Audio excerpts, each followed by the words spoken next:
Time for some more kitchen table astronomy with Hampshire College astronomer and the head of Kainaat Studios, Dr. Salman Hameed, Mr. Universe, who you can see doing live astronomical talking a week from tomorrow at New City Brewery in East Hampton, Astronomy on Tap. That's right. So this is a monthly thing that happens over there. There will be 2 talks. Peter Hartman will be talking about the eternal questions. Where is that thing? So how do you tell where things are in the sky? Oh, yeah. And or in the universe. And I will be talking about, who owns the moon?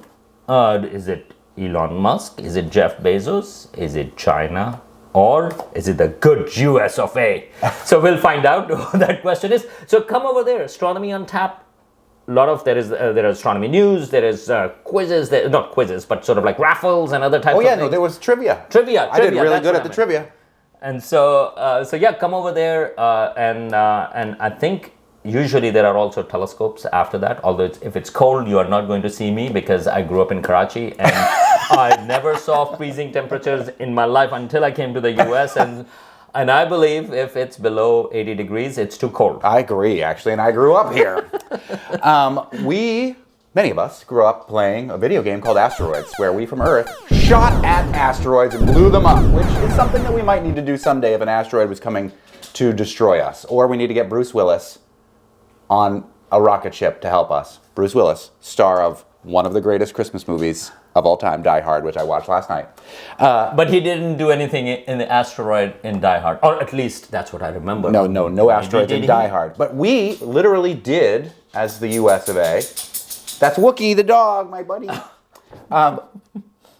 We went to an asteroid not so long ago, and there's more information that is coming from this asteroid mission that we, as the U.S., went on. So we have talked about it before as well. There have been now a couple of missions to asteroids, and not just to an asteroid, but to actually land there and bring samples back. Not human missions. Not human missions. Yeah. These are robotic missions, and Japanese missions have gone there.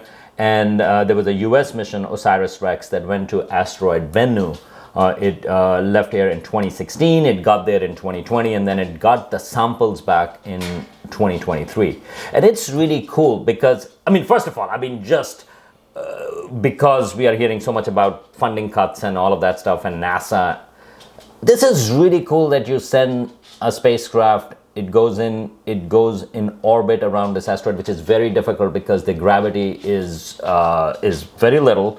And first it has to catch up to that asteroid, and then it goes into an orbit, and then it sends a lander, it grabs some samples, comes back, and rendezvous with the spacecraft, and then the spacecraft comes over here, drops the samples, and in fact, this mission is off to another asteroid, off to another place. So first of all, just purely from the perspective, sometimes we don't appreciate how amazing this is, and this is you can do that if you really understand orbits, where you really understand how physics works, and you have the ambition to do that. And one of the big reasons, the motivations for going there, taking samples and bringing them back is we do get pieces of asteroids on Earth. These are meteoroids that fall. If it's too big, it can also kill everyone, or the dinosaurs, for example. We don't know if it's an asteroid or a comet. But we do get samples, and that is really cool if we can find them, especially in colder climates. So astronomers get very excited if you can find a meteoroid when you see it fall, and very soon after you can actually grab it, especially if it's in a cooler environment, like in Canadian ice in the wintertime. We were talking about wintertime. So if wintertime is good actually for a preservation purposes, because whatever it's in there can be preserved and can be analyzed. And that is a way of exploring the solar system, right? But the piece of a solar system comes to you. But it's already gone through the Earth's atmosphere and experienced all this friction and all this stuff that happens when you go through the Earth's atmosphere. So it's tainted, even if it goes to the ice caps or whatever. It could have the thing in it. That's exactly right. John Carpenter's the thing. You know what I mean? It was frozen in the ice. Anyway. That's right. And not just that, but it's also, as soon as it hits the ground, as it turns out, it gets contaminated from Earth microbes or from Earth material pretty quickly, right? So and then that becomes a huge challenge of what was inside of it, what was pure and what was, for example, what contaminated it. So if you really want to study that, this is the best way that actually you go to the asteroid, get the sample, bring it back, and make sure that it actually stays pristine. And that's what they did with the sample of Bennu. And when they analyzed, and it took a while actually to, if I remember, actually it took a while actually to open the container, and that was actually a big challenge when it was brought back. But they had to get their dad to do it. That's Somehow your dad can open any container. You needed the knife to actually hit it on the side, and it like vacuum pops up. But so they've done that, and now some results have come out, and we talked about it about a year ago that there are a lot of amino acids that the life uses were already in it. So for example, life uses 20 amino acids. The possibilities of amino acids is a huge, but life uses 20, and already 14 out of those 20 amino acids were in this sample of asteroid. So again, one of the interests as well, life is made up of certain things. If we are trying to find out, well, how did those materials came about? What is the origins of life? One of the things that we look for is, well, what kind of raw material is available on Earth? What is the raw materials that are available on asteroids or comets? We know asteroids and comets hit the Earth, especially earlier on, lots of them.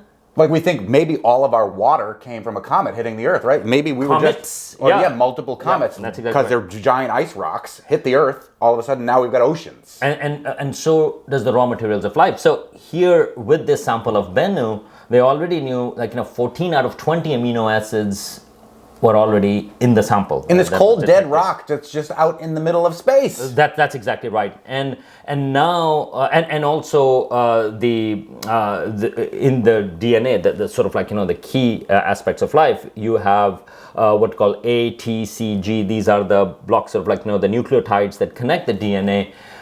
Well, all 4 of them are there, and then you have the nucleotide that is used, one of them in the RNA, which is the uracil.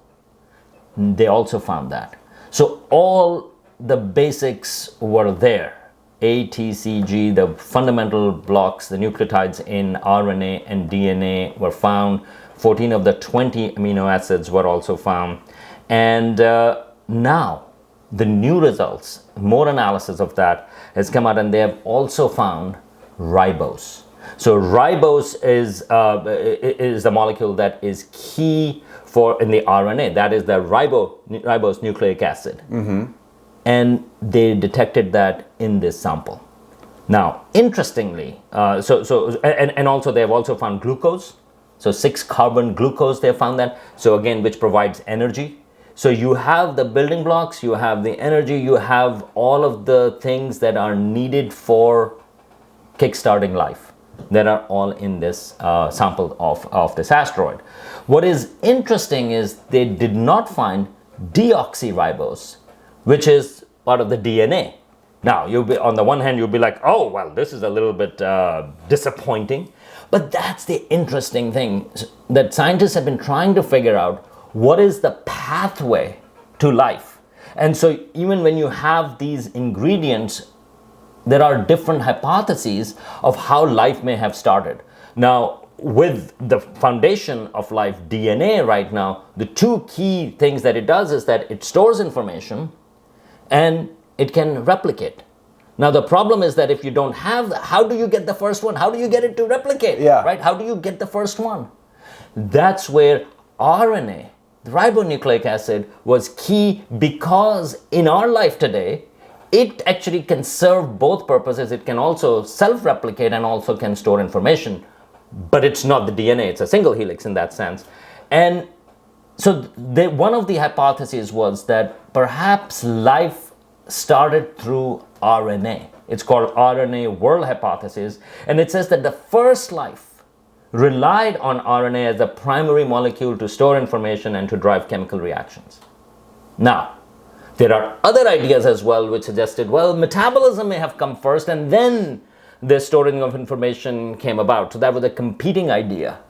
But at least from this sample, again, and I want to stress this just to be careful, the scientists did not find life on this asteroid or in the samples of this asteroid, but the ingredients for life. And so the fact that they found ribose, but not deoxyribose, so the material for RNA, but not for DNA, suggests that perhaps the RNA world hypothesis may be the way life may have started here on Earth. Why? Because wouldn't you need the DNA first, or no?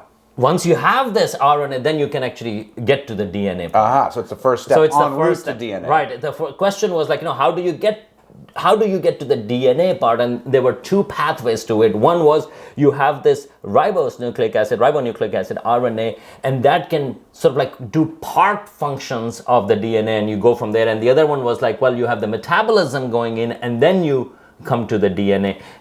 And at least from this sample, it looks like the RNA world hypothesis may be the path to do it. Now, of course, this is what we are finding in this asteroid, but we don't know what was happening in early Earth. Maybe still the other hypothesis may still be correct, but I just find that this is how, again, we often talk about the process of science. We often talk about how do we test out these various ideas. And so here is a case where, in theory, you could have found deoxyribose as well. Why not? But we didn't. And so it just nudges it in that sample. But ultimately, what it tells you is that the ingredients that form life, these are not special. You don't go like, oh, well, life is, I mean, and you can take it however you call it, like, oh, it's a miracle. Well, sure, it's a miracle, but okay, but how likely it is?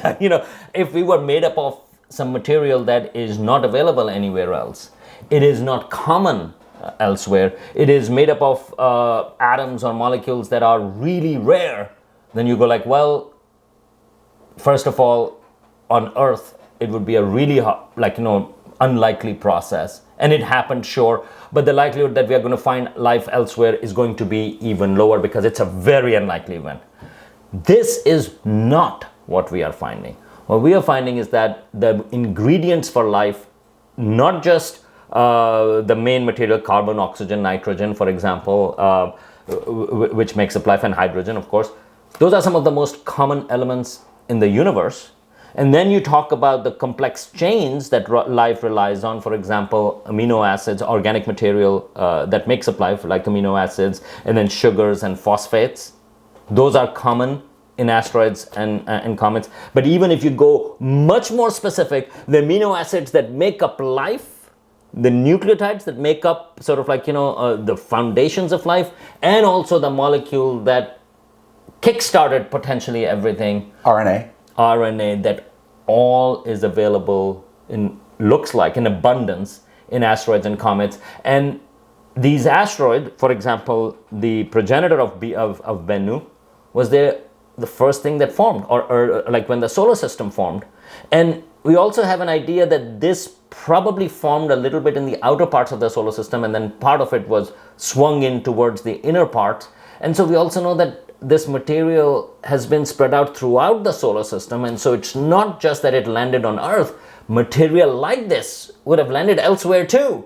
And so we don't have any evidence for life on, for example, Mercury and Venus, probably not over there. Mars, who knows? But again, we keep on coming back to it. But then you have moons of Jupiter, for example, like Europa, or for example, moons of Saturn, Enceladus, or Titan, or other places. Well, they must have fallen over there as well. So the likelihood that life may have started elsewhere is now a little bit higher, because we can see that all the ingredients are there. They may have fallen over there. What you need are the right conditions. What may shock you is I was at another party this weekend where I got in another fight about aliens. And I brought this very thing up again, where all of the evidence that we have points to life is plentiful in the universe, which would then point you to the idea that intelligent life, at least somewhere, either exists or has existed. I have so much faith that that is the truth, but we don't have the evidence. We have a lot of pieces of evidence, though, even from an asteroid, just a dead rock floating around in space that the US sent a mission to and grabbed one little sample from. In that one tiny little sample from that one tiny-ish asteroid, almost all of the building blocks of life are in there. I've got a lot of faith that we're going to find it someday. Today's still not that day.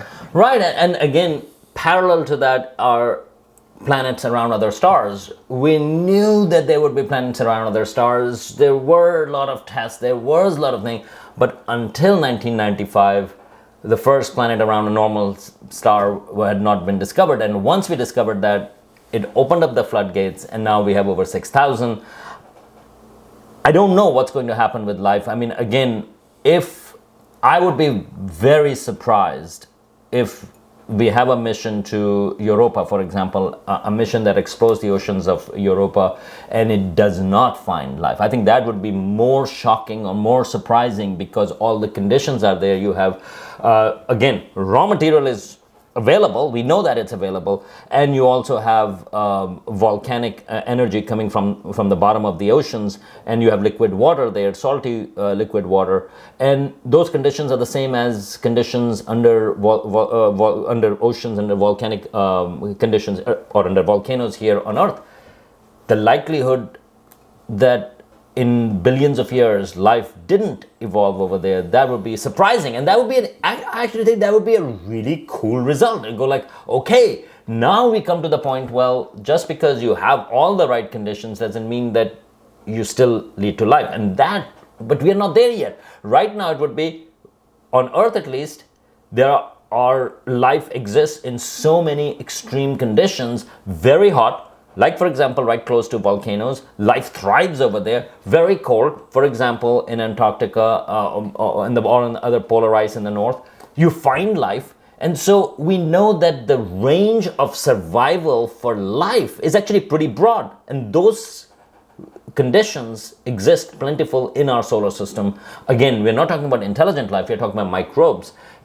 And so I would be surprised if we don't find it. And these are the steps that it takes, and but this is also, it tells you how to approach a problem, of how to test out different hypotheses, and why it's important for NASA, for example, or Chinese Space Agency. By the way, Chinese Space Agency is also planning on asteroid return missions. They haven't done that yet. Why it is crucial to bring these things up, because these questions are fundamental to humanity. And these are, you can imagine, oh, I saw a UFO. Oh, it must be an alien spacecraft. No, I mean, you can just see how much detail, what kind of questions in depth does it take to answer those questions. Rather, I saw something, I don't know what it is. It must be an alien, like, technology, spacecraft, and so on and so forth. And with that contrast, it just tells you why you can trust on this far more than those kind of claims. Do you hear that, everybody? I've been fighting with at all these parties. Take it up with Mr. Universe. Blame me for that, for Monty's behavior. I apologize.